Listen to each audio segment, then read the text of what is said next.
Hello students, कैसे हैं आप सब। आईसीटी वर्चुअल क्लासरूम में आप सबका स्वागत है।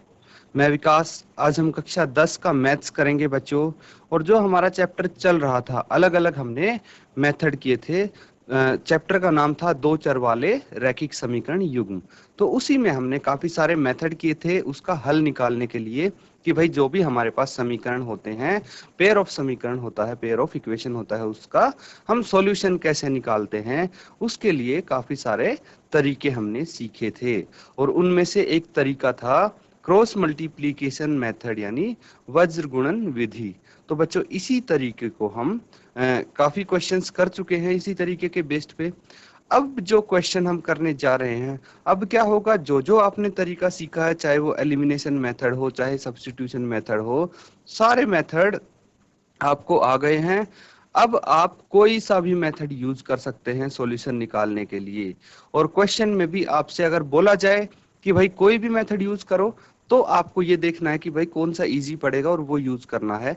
और अगर आपको बोला जाए कि भाई इसमें तो विलोपन विधि का इस्तेमाल कीजिए, तो वही तरीका यूज करेंगे। अगर बोला जाए भाई इसमें वज्र गुणन विधि का इस्तेमाल कीजिए सॉल्व करने के लिए, तो वही यूज करेंगे। नहीं बोला जाए तो भाई अपनी मर्जी से आप यूज कर सकते हैं सब, ठीक है। तो इसी के साथ बच्चों आज हम अपना लेक्चर शुरू करते हैं और कुछ क्वेश्चंस हम अटेम्प्ट करेंगे। देखिए कि आपको ये तरीके आते हैं, आप इनको किस तरह से करते हैं। तो चलिए स्मार्ट बोर्ड पे चलते हैं। तो बच्चों जो आपका चैप्टर है दो चर वाले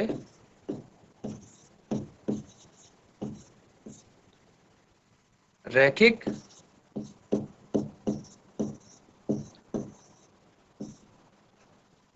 समीकरण युग्म,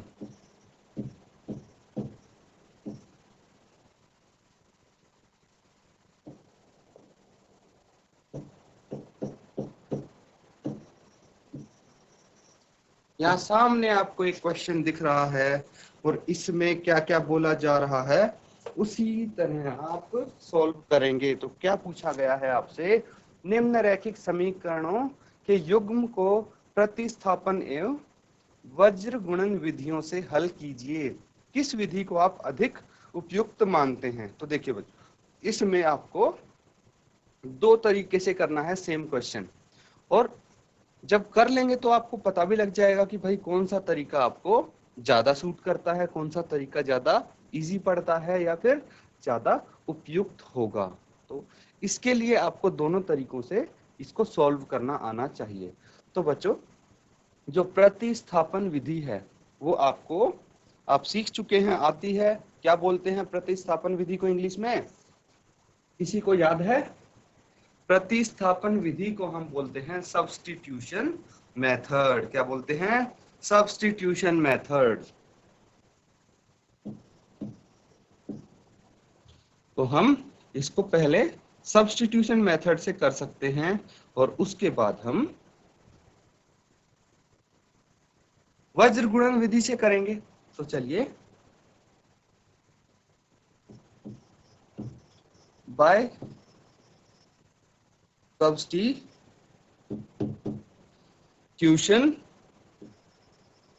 मेथड,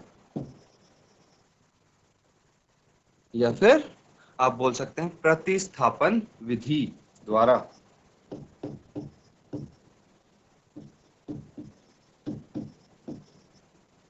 प्रतिस्थापन विधि द्वारा।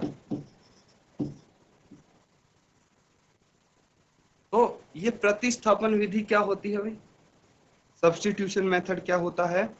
तो ये ऐसा मेथड होता है, इसमें देखिए आपके पास दो समीकरण हैं, ये समीकरण एक मान सकते हैं और ये समीकरण दो, इसको हम बोल सकते हैं। अब देखिए कि यहाँ पे हमारे पास कितने चर हैं, कितने वेरिएबल हैं, इसमें ये देखना पड़ेगा पहले। तो हमारे पास दो वेरिएबल हैं, दो चर हैं, क्या है, एक्स और वाई। तो इन दो वेरिएबल का यूज करके हम क्या करेंगे, पहले इन दोनों में से किसी एक वेरिएबल की वैल्यू निकाल लेंगे किसी एक समीकरण से। उसके बाद जो उस चर की वैल्यू आई है, मान आया है, उसको हम दूसरे समीकरण में रख देंगे और दूसरे चर का मान हम निकाल लेंगे। ठीक है, इस तरह से हम क्या करते हैं, सब्स्टिट्यूशन मेथड करते हैं। तो सबसे पहले जो इक्वेशन 1 है, ठीक है, समीकरण 1 से हम क्या करते हैं, समीकरण 1 से हम वैल्यू निकालने की कोशिश करते हैं किसी चर की। तो समीकरण 1 में क्या वैल्यू निकाल सकते हैं हम, समीकरण 1 है हमारे पास 8x plus 5y is equal to 9, यही है समीकरण 1। तो इससे हम क्या वैल्यू निकाल सकते हैं, देखिए हम कर सकते हैं कि 8x is equal to 9 minus 5y, भाई 5y को दूसरी तरफ ले गए, उसके बाद x is equal to 9 minus 5y by 8। यहाँ पे हमने x की वैल्यू निकाल दी और x की वैल्यू कितनी आई है, 9 माइनस 5y बाय 8, ये आ गई x की वैल्यू। इसको आप समीकरण 3 भी बोल सकते हैं। अब देखिए यहाँ पे हमारे पास x की वैल्यू आ चुकी है, तो इस वैल्यू को हम समीकरण 2 में रख सकते हैं, बिल्कुल रख सकते हैं ना। तो put value of x in equation 2, या फिर आप बोल सकते हैं समीकरण 2 में x का मान रखने पर, ठीक है। तो क्या आएगा, समीकरण 2 क्या है वो आपको पता होना चाहिए। समीकरण 2 है बच्चों 3x plus 2y is equal to 4, यही है समीकरण 2। इसमें x की वैल्यू रखनी है, तो x की जगह हम क्या रख देंगे, 9 minus 5y by 8 plus 2y is equal to 4। अब देखिए ये एक इक्वेशन है जिसको आपको सॉल्व करना है, और हर जगह यहाँ पे y दिख रहा है, मुझे x कहीं नहीं दिख रहा, तो सिर्फ y की वैल्यू आप यहाँ पे निकालेंगे। तो देखिए कौन निकाल पाता है, आप इसकी y की वैल्यू निकाल के कमेंट में बताइए कि क्या वैल्यू आई है आपकी y की। इसको सॉल्व करना तो आपको आता ही है, जल्दी से इसको सॉल्व करके देखिए। तो बच्चों क्या वैल्यू आई आपकी y की, देखिए इसको आप सॉल्व करते हैं, आप चेक करते जाइए मेरे साथ साथ कि क्या आपने जो किया था बिल्कुल वैसे ही किया था जो अभी हम कर रहे हैं इसको। तो 3 ब्रैकेट के बाहर है, इसको अंदर लेके जाएंगे, कितना हो जाएगा, 3 को 9 से मल्टीप्लाई करेंगे तो 27 आ गया, माइनस 5 से मल्टीप्लाई करेंगे तो 15y बटे 8 plus 2y is equal to 4। 2y है तो भाई उसको भी हम एलसीएम लेके ऐड कर लेते हैं, क्या आ जाएगा, 27 माइनस 15y और प्लस 8 टू जा 16, 16y और बटे 8 अब पूरे के नीचे आ जाएगा इक्वल टू 4 है। यहाँ पे देखिए 8 नीचे है तो क्रॉस मल्टीप्लीकेशन में ये 8 ऊपर चला जाएगा और 4 के साथ मल्टीप्लाई हो सकता है। तो यहाँ पे हम लिखेंगे 27 minus 15y plus 16 is equal to 4 into 8, कितना आ जाएगा ये, यहाँ पे 27 और माइनस 15 प्लस 16 कितना होगा ये, माइनस 15 प्लस 16y, ये हो जाएगा plus y is equal to 8 चौके 32 यहाँ पे हो जाएगा, और y की वैल्यू क्या आ जाएगी, 27 को दूसरी तरफ लेके जाएंगे तो ये माइनस में हो जाएगा, माइनस में 27। अब इसको हम माइनस कर देंगे, 32 माइनस 27 आ गया 5, तो y की वैल्यू आपकी 5 आ गई। अब इसको y की वैल्यू आप इक्वेशन जो 3 था उसमें रख सकते हैं, इक्वेशन 3 देखिए हमने इसको इक्वेशन 3 मान लिया था, इसमें रख के आप x की वैल्यू निकाल सकते हैं, यहाँ पे y की वैल्यू रखनी, या फिर आप इक्वेशन 2 में रख सकते हैं y की वैल्यू, इक्वेशन 1 में रख सकते हैं आप y की वैल्यू, या फिर 2 में भी रख सकते हैं, किसी में रख सकते हैं, और आप इसकी x का मान आप निकाल सकते हैं। तो देखिए हम इसमें अगर y की वैल्यू रखते हैं इक्वेशन 3 में,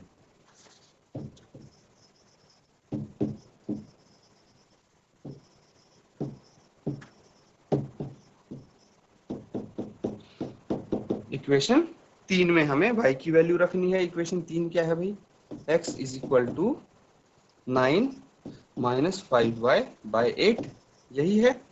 इसको आप y की वैल्यू यहाँ पे रख दें तो x is equal to 9 minus 5 into 5/8 ये आ जाएगा। और इसको आगे आप सॉल्व करेंगे तो कितना हो जाएगा, x is equal to 9 minus 5 into 5 25/8। और इसको आगे अगर सॉल्व करेंगे तो x is equal to 9 minus 25, यानी 25 में से 9 गए तो 16 बचे, लेकिन माइनस के, क्योंकि 25 बड़ा है। और 8 से इसको कैंसिल आउट कर देंगे तो ये 2 आ जाएगा, यानी x इज इक्वल टू -2 यहाँ पे आया है। तो देखिए दोनों हमारे पास वैल्यू आ गई है, दोनों चर की, x और y की। कितनी आई है, x की -2, y की 5। तो यहाँ पे आप y की वैल्यू भी लिख दीजिए जो 5 आई है।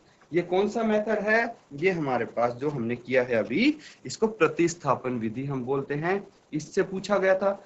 अब दूसरा मेथड हम यहाँ पे इस्तेमाल करेंगे, और दूसरा मेथड क्या है, क्रॉस मल्टीप्लीकेशन मेथड, यानी वज्र गुणन विधि द्वारा हम इसको सॉल्व करेंगे।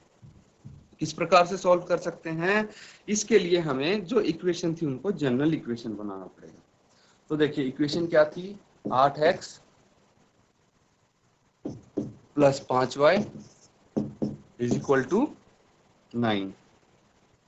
और दूसरी क्या थी, इसको थोड़ा सा ऊपर लिखेंगे हम, 3x plus 2y is equal to 4 है। अब देखिए जो जनरल इक्वेशन होती है वो किस तरह से लिखी जाती है, जो जनरल इक्वेशन होती है बच्चों, ये 9 को हम इस तरफ लेके आएंगे, इक्वल टू के दूसरी तरफ हम ले आएंगे इसको। तो हम दूसरी तरफ लेके कैसे आएंगे, इसी तरह 4 को भी हम इक्वल टू के दूसरी तरफ लेके आ जाएंगे। तो ये हो गया -9 इज इक्वल टू 0, और ये -4 इज इक्वल टू 0। सिंपल है। अब इसको आप सॉल्व कर देंगे जैसे क्रॉस मल्टीप्लीकेशन मेथड में हम करते थे। क्या करेंगे, सबसे पहले x लिखेंगे, फिर y लिखेंगे, और फिर 1 लिखेंगे। और सबसे पहले हम कहाँ से शुरू करते हैं चक्की, b1 b2 से। ये b1 b2 हो गए, क्या हो गए b1 b2, 5 और 2, तो 5 और 2, फिर उसके बाद c1 c2 -9 और -4, फिर a1 a2 8 और 3, और फिर b1 b2 5 और 2। इनको आप सॉल्व करेंगे, क्रॉस मल्टीप्लाई कर देंगे।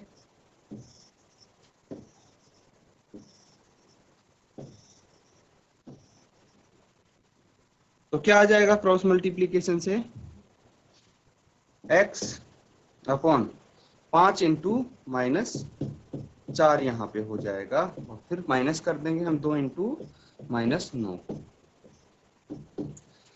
फिर y बटे कितना आ जाएगा, ये -9 इंटू 3 आप करेंगे, फिर -4 इंटू 8, और इक्वल टू 1 बटे कितना आ जाएगा, ये 8 दूनी 16, 8 इंटू 2 आप करेंगे, और -3 इंटू 5 यहाँ पे कर देंगे। इनको आप सॉल्व कर देंगे, तो सॉल्व करके क्या आएगा, 5 इंटू -4 कितना आ गया, ये आ गया बच्चों -20, और ये आ गया 18, वो भी माइनस का। तो हम इसको किस तरह लिखेंगे, आप इसको लिख सकते हैं x अपॉन -20, x बटे -20, क्योंकि 5 इंटू -4 -20 हो जाएगा, और उसके बाद आप माइनस यहाँ पे है, और ये आ जाएगा -18 इस इक्वल टू। इसी तरह y वाले को आप सॉल्व करेंगे तो y बटे कितना आ जाएगा, -9 इंटू 3 कितना होता है, -9 इंटू 3 -27 होता है, और उसके बाद -4 इंटू 8 कितना होता है, 32 होता है, तो माइनस का 32 हो जाएगा। और 1 बटे ये कितना आ जाएगा, ये आ जाएगा बच्चों, देखिए यहाँ पे 8 इंटू 2 कितना होता है, 8 दूनी 16, और 3 इंटू 5 15, तो ये हम लिख सकते हैं 16 - 15। आगे इसको सॉल्व करेंगे तो x बटे -20, और माइनस माइनस प्लस, और ये 18 हो गया। y बटे -27 और प्लस 32 आप कर देंगे इसको, इज इक्वल टू 1/1 यहाँ पे लिखेंगे। अब आगे इसको सॉल्व करेंगे तो देखिए -20 प्लस 18 कितना आ गया, -2 आ गया, इज इक्वल टू y बटे 5 आ गया, 32 - 27 5 हो जाएगा, इज इक्वल टू 1/1 हम यहाँ पे लिख देंगे। आगे देखिए x बटे -2, इसको कंपेयर कर देंगे 1/1 से और क्रॉस मल्टीप्लाई करेंगे हम, देखिए 2 ऊपर चला जाएगा और 1 ये इस तरफ चला जाएगा, तो x इज इक्वल टू कितना आ गया, -2, और y इज इक्वल टू कितना आ जाएगा, y को भी हम कंपेयर कर देंगे, y बटे 5 इज इक्वल टू 1/1 और y हो जाएगा 5। तो यहाँ पे भी x और y आपके 5 आए हैं, लेकिन ये आपको देखना है कि कौन सा तरीका सुटेबल लगता है, कौन सा मेथड आपको इजी लगता है बच्चों। अब ये क्वेश्चन यहाँ पे हमारा कंप्लीट होता है। नेक्स्ट क्वेश्चन की तरफ चलते हैं। तो देखिए यहाँ पे ये क्वेश्चन है जो पिछली बार भी आप कर चुके हैं। अब इसी क्वेश्चन को आपको सबसे पहले इसके समीकरण बनाने हैं और फिर आपको सॉल्व करना है। लेकिन यहाँ पे बोला गया है, देखिए क्वेश्चन आप ध्यान से पढ़ेंगे पहले, निम्न समस्याओं में रैखिक समीकरणों के युग्म बनाइए और उनके हल, उनका अस्तित्व हो किसी बीजगणितीय विधि से ज्ञात कीजिए। तो यहाँ पे बोला गया है कि किसी भी बीजगणितीय विधि का इस्तेमाल आप कर सकते हैं। तो सबसे पहले हम इसका सेकंड पार्ट करेंगे। यहाँ पे आप पिछले एक्सरसाइज में भी इस तरह का क्वेश्चन कर चुके हैं। आप देखिए यहाँ पे क्या बोला गया है, एक भिन्न 1/3 हो जाती है जब उसके अंश से 1 हटाया जाता है। तो सबसे पहले न्यूमरेटर से 1 घटाएंगे और भिन्न कितनी हो जाएगी, 1/3। और 1/4 कब होती है, जब हर में 8 जोड़ दिया जाता है। तो इसको आप किस तरह से सॉल्व करेंगे। सबसे पहले तो देखिए जो चीज पूछी गई है उसको मान लेते हैं हम। तो हम बोल सकते हैं यहाँ पे माना भिन्न x बटे y है, ठीक है। भिन्न को हमने x बटे y मान लिया है। अब क्या करेंगे, क्वेश्चन के अकॉर्डिंग हम कर सकते हैं, x बटे y है और इसमें हमें क्या बोला गया है, जो अंश है उसमें से 1 माइनस करेंगे तो क्या आ जाएगा, फ्रैक्शन हमारे पास 1/3 हो जाएगा। इसको क्रॉस मल्टीप्लाई करेंगे, 3 यहाँ चला जाएगा, x - 1 और y 1 के साथ मल्टीप्लाई हो जाएगा। तो 3x - 3 is equal to y, क्या आ जाएगा, 3x - y is equal to 3। ये समीकरण 1 आ गया। कैसे किया बच्चों मैंने, देखिए y को मैं इस तरफ लेके गया और -3 को इस तरफ लेके गया, दोनों के साइन चेंज हो गए। इसके बाद हम क्या करेंगे, क्वेश्चन में जो दूसरा पार्ट दिया हुआ है उसको करेंगे। और दूसरा पार्ट क्या है कि भाई जो फ्रैक्शन है हमारा x बटे y, उसके हर में अगर 8 जोड़ दिया जाए तो हमारी भिन्न हो जाती है 1/4, यही है। अब इसको क्रॉस मल्टीप्लाई करेंगे तो 4x is equal to y plus 8 यहाँ पे लिख सकते हैं, और 4x माइनस y को दूसरी तरफ ले गए तो ये समीकरण 2 हमारे यहाँ पे फॉर्म हो जाता है। इसके बाद बच्चों क्या करेंगे, देखिए 2 समीकरण हमारे पास आ गए हैं, अब समीकरण 1 और समीकरण 2। तो यहाँ पे हम कौन सा मेथड यूज करें, तो ये देखिए समीकरण 1 और 2 को जब आप ध्यान से देखेंगे तो पता लगेगा कि दोनों में -y है। तो अगर हम y को एलिमिनेट कर देते हैं तो क्वेश्चन इजी रहेगा। तो हम एलिमिनेशन मेथड यूज करेंगे, विलोपन विधि यहाँ पे यूज करेंगे। तो कौन सा मेथड यूज करेंगे, use elimination method, elimination method use करेंगे या फिर आप बोल सकते हैं विलोपन विधि का यहाँ पे इस्तेमाल होगा। कैसे होगा बच्चों, तो 2 इक्वेशन है हमारे पास, हम क्या करेंगे कि समीकरण 2 में से समीकरण 1 घटा देंगे, ठीक है। समीकरण 2 से समीकरण 1 घटाने पर, तो इसमें से समीकरण 1 हम घटा देंगे समीकरण 2 में से। समीकरण 2 क्या है हमारे पास, समीकरण 2 है 4x minus y is equal to 8, और समीकरण एक क्या है, 3x minus y is equal to 3। अब घटाएंगे तो नीचे वाले के साइन चेंज हो जाएंगे, ये प्लस है तो माइनस, ये माइनस है तो प्लस हो जाएगा, और भाई ये प्लस है तो माइनस यहाँ पे हो जाएगा। उसके बाद देखिए 4 माइनस 3x कितना आ गया, x यहाँ पे आ जाएगा और प्लस वाई माइनस वाई आपस में कट जाएंगे, और 8 माइनस 3 ये आ जाएगा 5। कितना आ जाएगा, 5 आ जाएगा। तो x यहाँ पे हमारा 5 आया है, ठीक है। उसके बाद हम क्या करेंगे, x की वैल्यू समीकरण 1 में रख देंगे। तो आप बोल सकते हैं समीकरण 1 में x बराबर है 5 रखने पर, put the value of x in equation 1। तो इक्वेशन 1 हमारी क्या है, 3x minus y is equal to 3, यही थी इक्वेशन 1। और इसमें हम x की वैल्यू रख देंगे कितनी, 5 minus y is equal to 3। आगे इसको सॉल्व करेंगे तो 15 minus y is equal to 3, और माइनस वाई कितना आ जाएगा, 3, और 15 दूसरी तरफ जाके माइनस का हो जाएगा, तो ये minus y is equal to minus 12 आ गया। तो माइनस से माइनस कैंसिल, वाई कितना आ गया, 12 यहाँ पे आ जाता है। तो आपका फ्रैक्शन क्या होगा बच्चों, जो हमने लेट किया था भिन्न, वो क्या होगी, व्हाट इज दिस यार,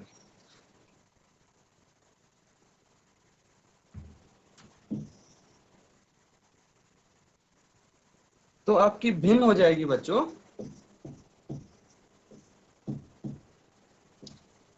5/12, क्योंकि फ्रैक्शन माना था हमने x बटे वाई, तो x की वैल्यू 5 और y की वैल्यू 12, तो ये हो गई 5/12। तो बच्चों आज के लिए बस हम इतना ही करेंगे। जो आपने यहाँ पे किए हैं क्वेश्चन, उम्मीद है आपको समझ में आए होंगे। इनको दोबारा जरूर प्रैक्टिस करें। आज का लेक्चर यहीं खत्म करते हैं। Thank you and have a nice day.